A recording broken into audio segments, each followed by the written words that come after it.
Hey guys, today I'm gonna make a short video on how to repair this glow collar for my dog. It's an AuroraLite, get that in there, .com glow collar. Yeah, it's upside down, but who cares about that? Anywho,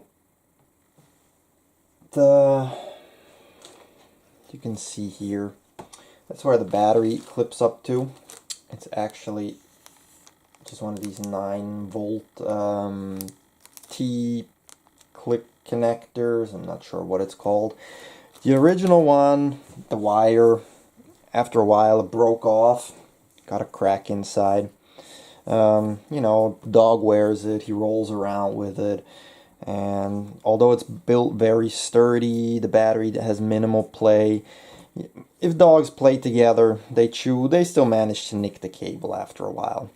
So they cost like 65 cents or something to replace, and instead of throwing away the whole thing, I figured I'd replace it. Just gonna desolder these two wires here. Gonna shorten the wires on the new connector because they are a bit long, and gonna resolder them, and after that it should actually work again as planned. So the setup is pretty basic that I got. I've got a regular, it's a 30-watt soldering iron here with a pointed tip. I don't know if that's a technical term. I'm no professional here, just hobby as usual. And I got my desoldering wire, or I don't even know what the term of this is in English to be exact. Maybe you know, you can leave it in the comments. And it's supposed to be pretty simple. My soldering iron's been heating up.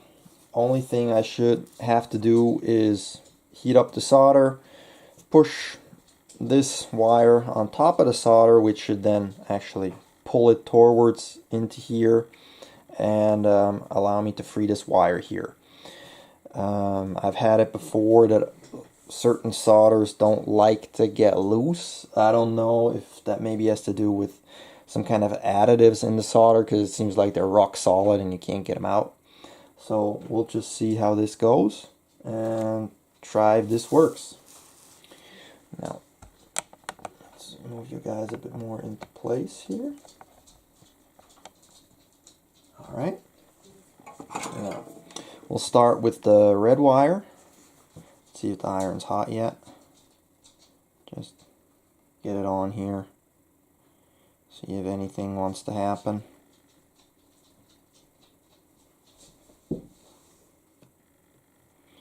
Well, it's getting warm. I can see it's slowly getting soft. So you guys can't really see that well from this angle. So I'm gonna try to come from this side, put the wire over this and kind of push over it. Just kind of move it back and forth a bit.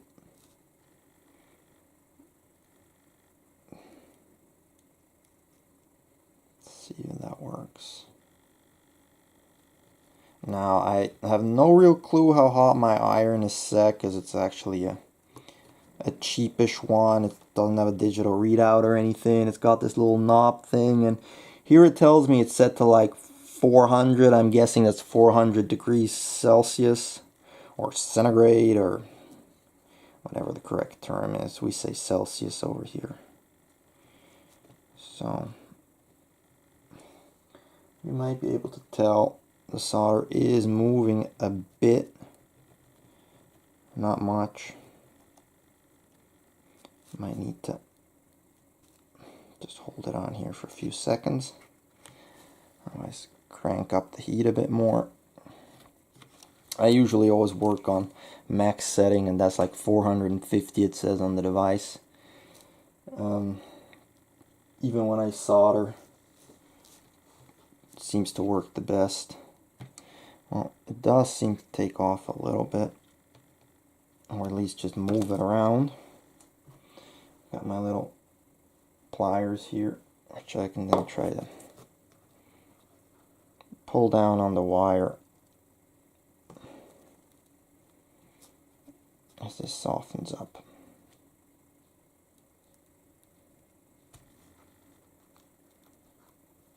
Well, I got the insulation off, but not the wire itself. Wires are still here.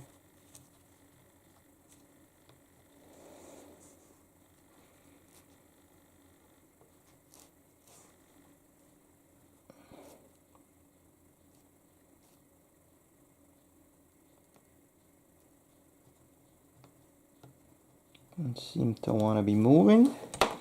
Let's just quickly turn it the other way. Look at it from the top. Just quickly clamp it here.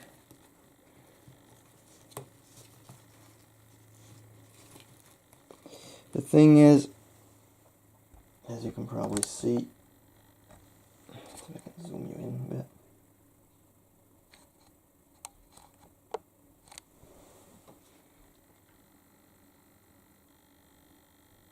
Get you to focus. Focus.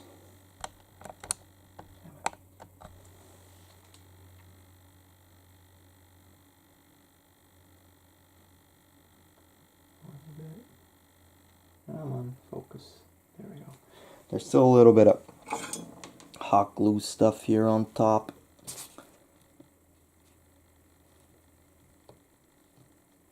That might actually be also holding it. Just push it around. It's an old soldering tip, so you know it's not the nicest, the cleanest. Just gonna move that stuff out of the way.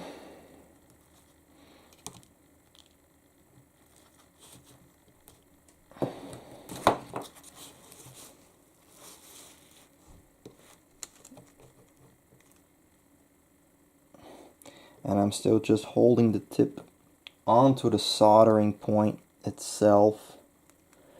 I'm trying not to get in contact with the little board, the little black board, because quite frankly, since it is black, flip it around one more time. Since the board is totally black, I don't see if there's anything underneath that I could damage. So I want to be really careful with that. As I say, I don't want to damage it because it was working until the cable broke. And I did try it just with test wires and bridging the gap. And it did still run, so...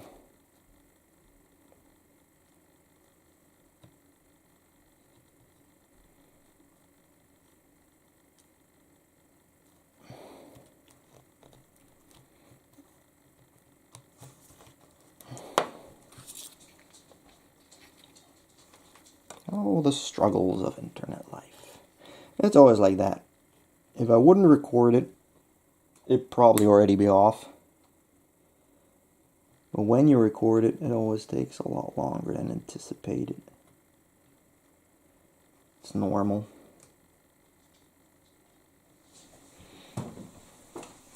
And since I don't do this for a living,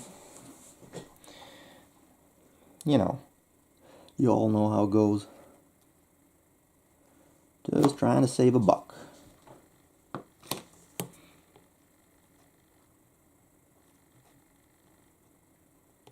Then again, this thing doesn't want to be moving at all. It's like I can kind of scrape it off when I move back and forth. I can make a little ridge in there. But it's like the iron, soldering iron is not producing enough heat. Very possible you'd be saying, oh, you need to use the square tip or the flat bitted tip. I do have that somewhere, but don't ask me where.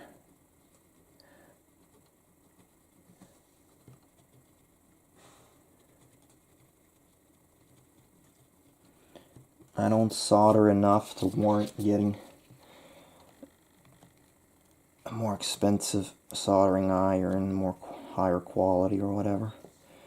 I really would have liked one with a digital readout, and especially one with a really fine tip for fine electronic soldering. They cost quite a bit of money over here.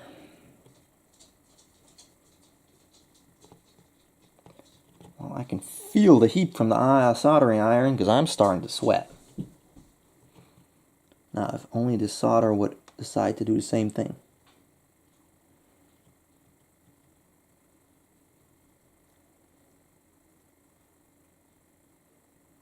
Just park it for a second. I don't know. Otherwise, I'm going to have to quickly pause the video, let the iron cool down, change the tip, and see if that's going to work for us.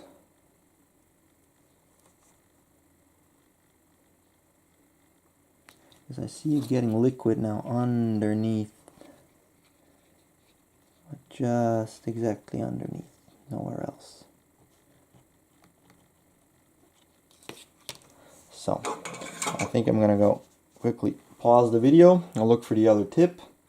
Let the iron cool down so I can swap it. And we'll continue with a swapped tip and see if that helps out. Okay, we're back. I didn't find the square tip, go figure. But I did leave the soldering iron on while I was looking for it. Yes, the soldering iron was supervised, so don't freak out. And I quickly did try it. It's a lot hotter now, and when I put it on, it manages to melt the solder a lot better. So let's try the desoldering process one more time. Now with a really nice and hot soldering iron.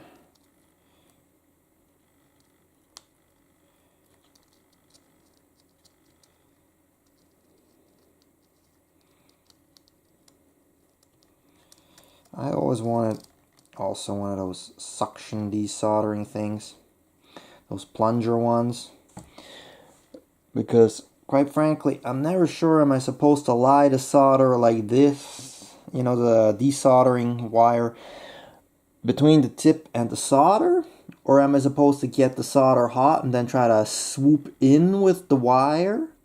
Either way, I always have difficulties getting it to work.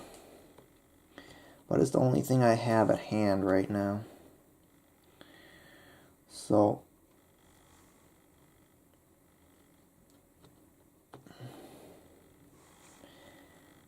and looks like my iron is cooling down again. Of course, when I have the camera off, everything's nice and liquid when I put the soldering iron over the solder.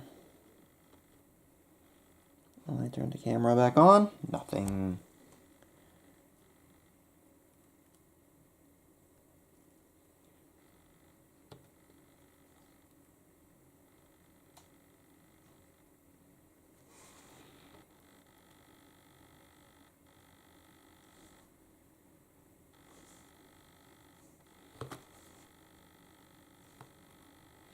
I mean, I know it's hot, it's melting the solder that's, you know, on top of the desoldering stuff already.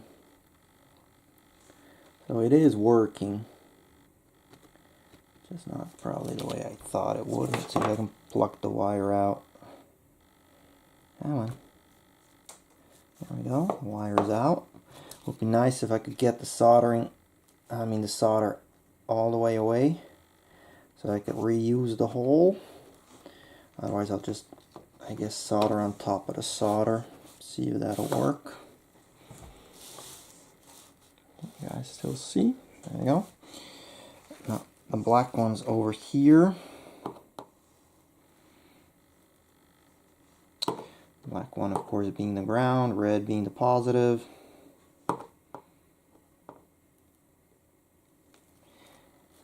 And yes, the problem with this cheap soldering iron is the iron itself, the handle where I hold, it gets rather warm. So it's not the most comfortable thing to hold.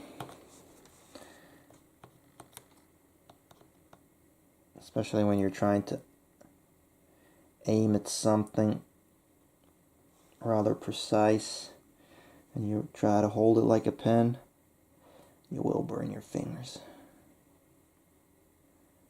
Yes, all reasons for an upgrade, I know.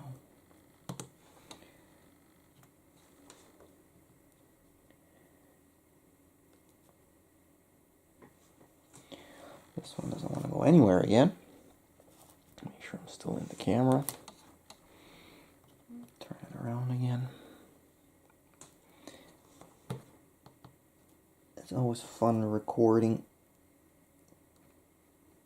Oh, there goes the insulation again. So the heat transfers like right through. But it doesn't want to stay. But if I try it on a little bit of solder. I'm hot, yeah. I get solder on the iron without problem. Just doesn't want to desolder very nicely. And my fingers, I'm holding it farther and farther back. Harder and harder to aim.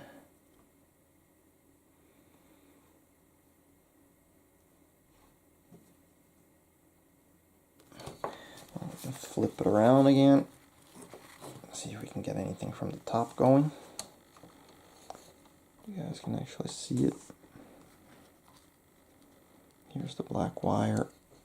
So over here is where it's soldered on underneath the glue.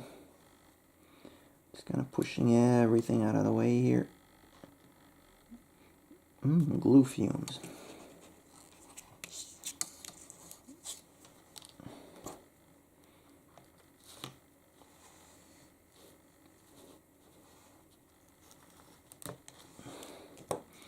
Well, the wires just kind of fray and fall apart. This isn't going to be a professional repair, I can tell you that now already. Well, you probably already figured that out 30 seconds into the video. Oops. Get this flipped around. But a buddy of mine said he likes to watch the full video, especially when people struggle. And actually he's right, because most of the videos you watch, you know, you see, oh look how easy it goes, bam bam, I'm done. And then you go to try something yourself and you're struggling, you know, you're fighting, it doesn't want to work right. And sometimes you'll find out that the guys did, I don't know, 10, 15 takes for it to work. And so why not just leave it in? Might make a little longer video, some people might not like it, but hey, at least it shows we're all human, we all fail at stuff. No one's perfect. And as I said, we're not professionals at doing this. We're all just doing this to save some money. Because in this day and age, it's really become like that. We buy stuff, it breaks, we throw it away. Even if you can still fix it. Just, you know, maybe a small part, some time, or just, you know, maybe change the basics of how it, you know, works. If you have a, I don't know, a slider you can move back and forth to give more or less power. Maybe all you can do is get an on and off switch now, but the device you had still functions, so why mess it up? Why just live with the on-off switch? Now, you can see the wire is very long. Now, it's gonna sit, the battery, let me zoom out of it. The battery sits on this side here. So, I'm gonna need it like right about here. Clips here. The case folds over like that. You can see what I'm doing. I'm still new to this camera stuff. And that's good. So, originally it was soldered in from the top through, but I can't get the holes out, so I'll solder it on the bottom. But as I said, the wires are way too long. So what I am going to do is just going to shorten these wires. Probably, I would say about that much. Strip them. and solder them on. Got my side cutters here. I'm going to just take the wires, clip them shorter, keep that for later. Never know when you can use something like that. Now, I got my wire strippers. They're actually rather big, so they're probably not going to work. These are actually for automotive stuff. Let's see if it works on the smallest setting or not. Otherwise, we're going to have to get a small knife, utility knife. Nah, it's not going to work. It's too big, so I'm just going to take this utility paper knife. I'm not quite sure again what the term is in English. We will call it a paper knife, translate it one-to-one from German to English, or a Japanese knife, sometimes also called if you would translate it one-to-one. Don't ask me why. I did not make those names up. I'm just telling you. Twist the wire. And again, this is just how I do it. You might have a different method. Just be careful when you cut. You'll actually feel once you hit the wire not to go too far, because if you go too far, you're going to cut the wire. And since they are very thin, yeah, that wasn't far enough. They're just gonna break. There we go. Twist the wires again. And now we have it nicely shortened up, ready to solder in again. Now, as we remember, I flipped back. We had the positive on the right side, the negative on the left side. And basically that's all we're going to do. We're going to solder it on like that. I'm just going to quickly... I'll twist it like this because it's going to come up on the other side and I want the battery terminal face like that. Someone's knocking at the door. I'll be right back. And we're back. Never a dull moment. Always someone coming. Alright, where were we? Alright. Yeah, right. Soldering these bad boys back on. So, solder like that, like that. And as I said, it's going to be twisted so that it comes out like this. And that should actually work out fine. Now, I'm going to get some solder on my tip.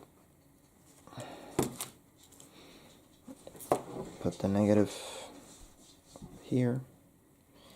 And see if I can just get this soldered into place. Hold it there for just a second.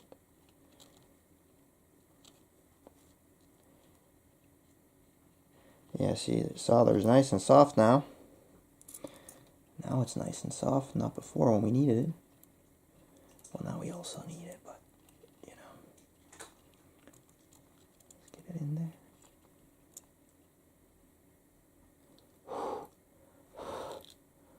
Let it cool down. Stiffen up a bit. It's always difficult. Seems to me when you solder, you need like 8 hands. And preferably all of them to be fireproof. And not feel any pain and whatnot. Because as you see, it's very hard to get this in.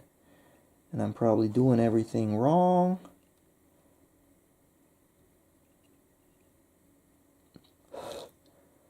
I'm doing it to the best of my abilities.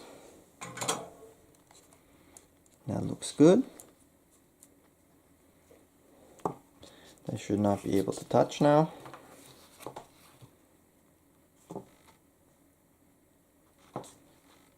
Now let me quickly grab a battery from the shelf.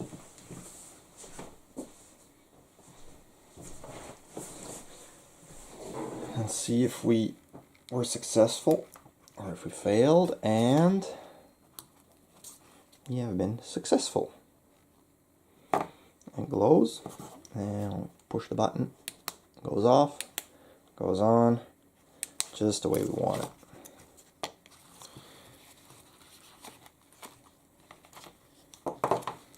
Now, this was all kind of glued, siliconed here before. I don't have any silicone right on me, but I do have some, not up here, but I got it downstairs. I got some hot glue, crafting glue, whichever you call it. I'm just going to fill this in here. You know, it'll bond to that. It's not supposed to be meant to, you know, bond it together to hold. It's just so the wires won't move back and forth when you're taking the battery in, taking it out when the dog rolls around. And this is a fast and easy way, you know, to fix something that's still perfectly good. Just, you know, a wire breaks, there wasn't enough wire to solder the two pieces together yourself, so you get a 65-cent part. You spend a couple minutes or a little more depending on the equipment you have and your skill level to solder the stuff in. Does it look like when it was new? No, of course not. No one's gonna know the difference. It still functions, it's perfectly safe, and you got an item you can gain use for a couple years. So I hope you all enjoyed this video, and till next time, thanks.